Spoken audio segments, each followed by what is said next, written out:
जय साथियों, बहुत बहुत स्वागत करता हूँ।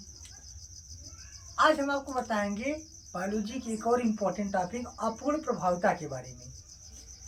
अपूर्ण प्रभाविता ध्यान से पढ़िएगा और छोटा सा टॉपिक है, ये संकरण सहित आपको बताएंगे।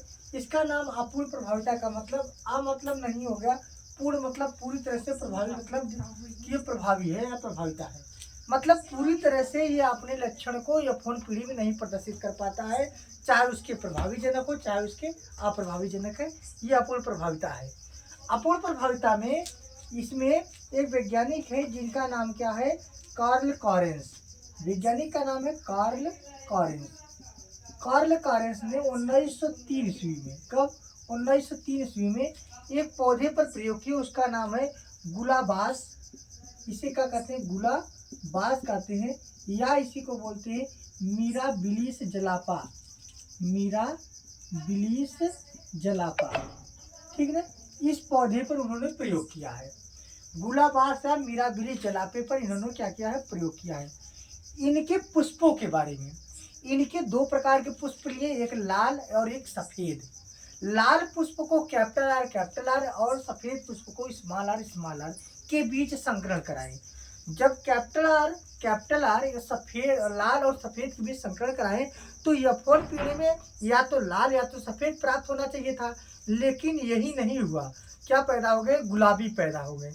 मतलब यफोन पीढ़ी में प्रभावी और अप्रभावी लक्षणों को नहीं प्रदर्शित किया, बल्कि दोनों के मध्य लक्षणों को प्रदर्शित किया। इसी को बोलते क्या, अपूर्ण प्रभाविता। क्या बोलती है, अपूर्ण प्रभाविता बोल दिए। इसका मतलब क्या है कि यफोन पीढ़ी में क्या प्रभावी तथा अप्रभावी लक्षणों को नहीं, बल्कि दोनों के मध्य लक्षणों को प्रदर्शित किया। दोनों के मध्य के लक्षणों को क्या किया है, प्रदर्शित किया है। और जब दोनों के मध्य लक्षणों को प्रदर्शित किया है, इसी को बोलते हैं अपूर्ण प्रभाविता। क्या बोल दिए, अपूर्ण प्रभाविता। चलिए संकरण से सीखते हैं, इसे संकरण से सीखते हैं। चलिए, कार्ल कॉरेंस ने मिराबिलिस जलापा के एक लाल पुष्प लिए, और लाल पुष्प को क्या बोलते हैं, कैपिटल आर। और यही क्या था, प्रभावी था। यही क्या था, प्रभावी था।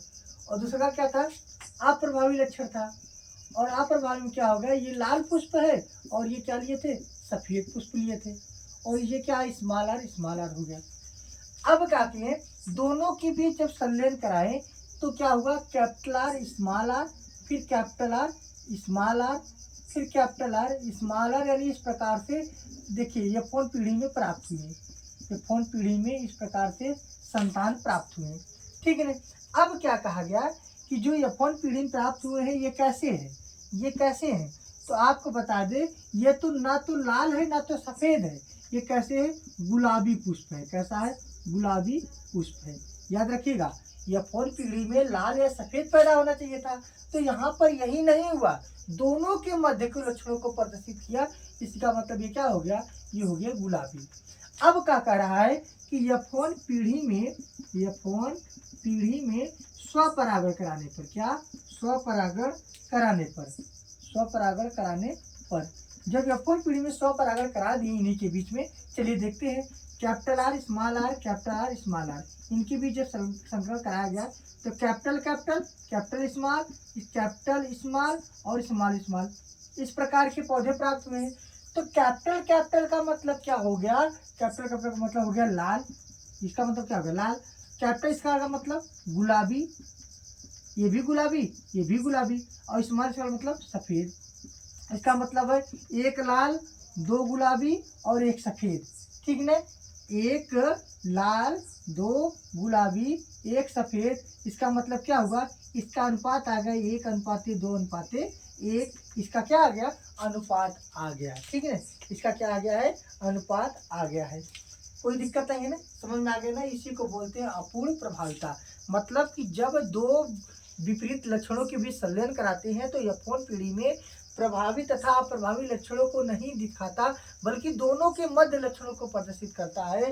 इसलिए इसे क्या बोलते हैं, इनकम्प्लीट डोमिनेंट या अप्रभावी, क्या बोलते हैं, अपूर्ण प्रभाविता, ठीक है ना। चलिए समझ में आया होगा। धन्यवाद, ज़्यादा से ज़्यादा शेयर करिए।